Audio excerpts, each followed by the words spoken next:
Ang Espiritu Santo, mga igsoon, mao ni atong gitawag og ikatulo nga persona sa Santissima Trinidad, Amahan, Anak ug Espiritu Santo.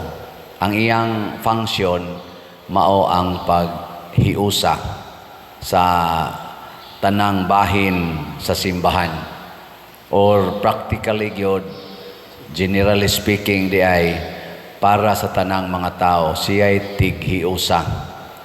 Mura ni siya og sa ato paning lawas, kay matod pa sa atong ikaduhang pagbasa, si Kristo murag usa ka lawas nga naay daghang bahin.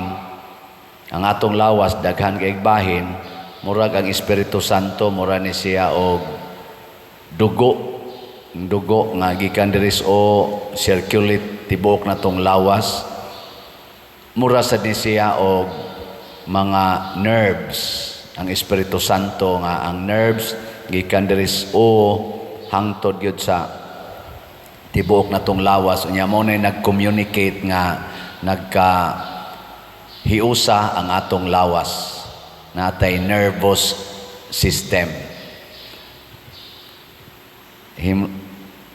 Hinumduman nato nga ang tao lain-lain gid ta og batasan, lain-lain pud ta og priorities kinabuhi, gawas nga lain-lain tagnaong, lain-lain pagitag nationality, muna mo resulta sa lain-lain atong mga binuhatan, mga standards o pinulungan, lain-lain sa tag understanding.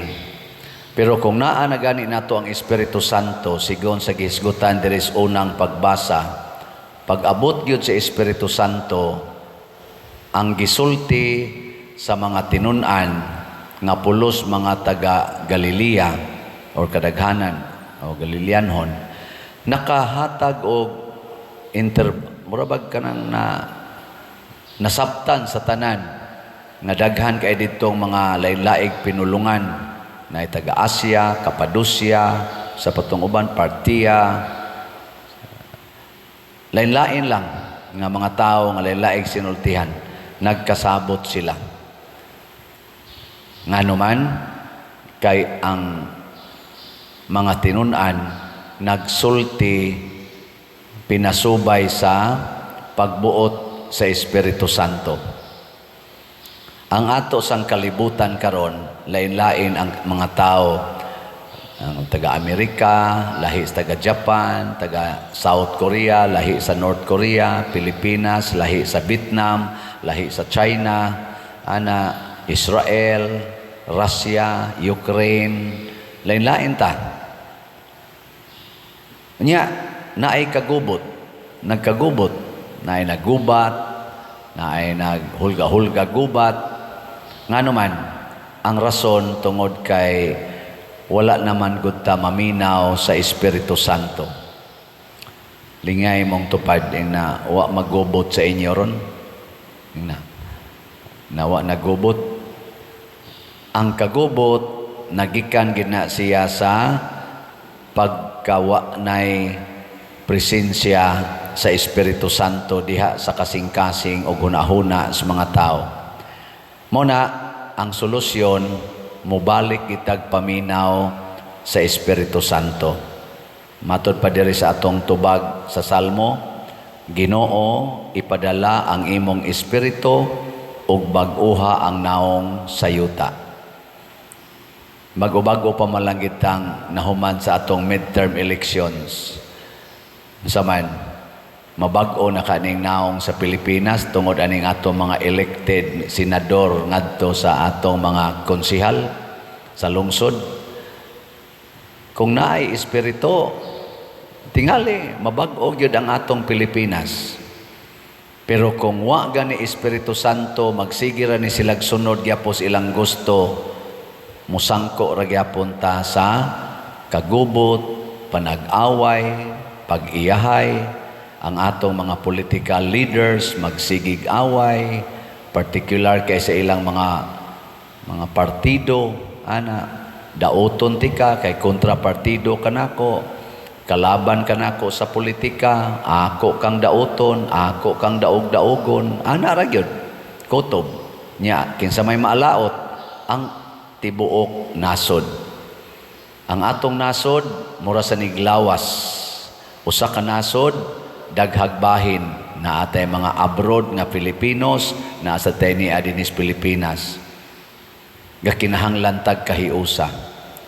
Nakaron kun ang Espiritu Santo ato na ganing pasudlon sa tong hunahuna o kasing-kasing, unsa may una niyang tangtangon gikan nato. Ang una gyud, number 1, kanang kahadlok. Muna ang mga tinun-an, nagtigom sila sa lawak, ilang gisirad-an.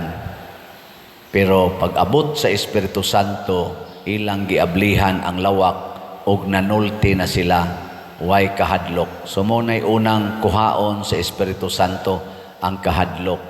Hadlok ta nga maunhan, hadlok tang masakitan, hadlok ta nga daog-daogon.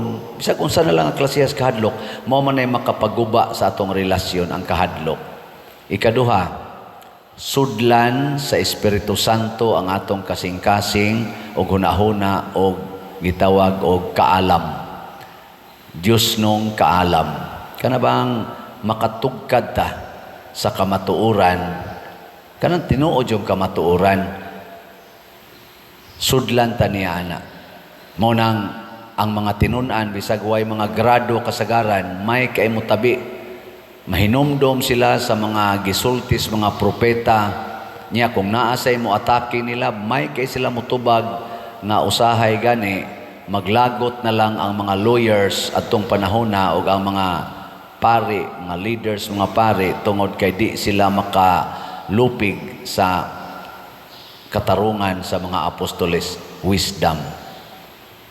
Lingian sa di mong tupad, yung nadali ra kang makasabot. Dali ka makasabot o dugay. Wa kay wisdom, wa kay Holy Spirit. O ang lain nga ibutang sa Espiritu Santo nato, basta musod na siya, kanig yung gugma. Ang gugma mao ginay labing highlighted nga kinabuhi sa mga santos o sa mga apostoles. O kinsa may ilang higugmaon, ang mga taong wa pakailag Ginoo. Murabag naa nila ang kanabitang kainit sa pagpaambit sa Ginoo ngadtos mga wa kailag Ginoo, kay nahibaw man ang mga apostoles nga ang Ginoo ra gyud maoy gikinahanglan sa atong kinabuhi. Muna dinhi karos Pilipinas atong paningkamutan nga makahimo ta niining mga pagtulunan sa Ginoo, labi na gyud sa pag-welcome sa Espiritu Santo. Ang ato rong simbahan nagkinahanglan sa inyong hinabang. Wala na ta kahimo pa atong mga balay, nagkinahanglan tag inyong hinabang sa atong sitiyo. Katong sitiyo na to, o napatay mga 15 ka balay nga himuonon, o mo padayon mo hatag ato diri, iarila sa atong opisina, tay napatay mga himuonon. Sitiyo wa na lang tay number of slots. Kutob sa inyong ihatag, mao nay atong gamiton pagtrabaho.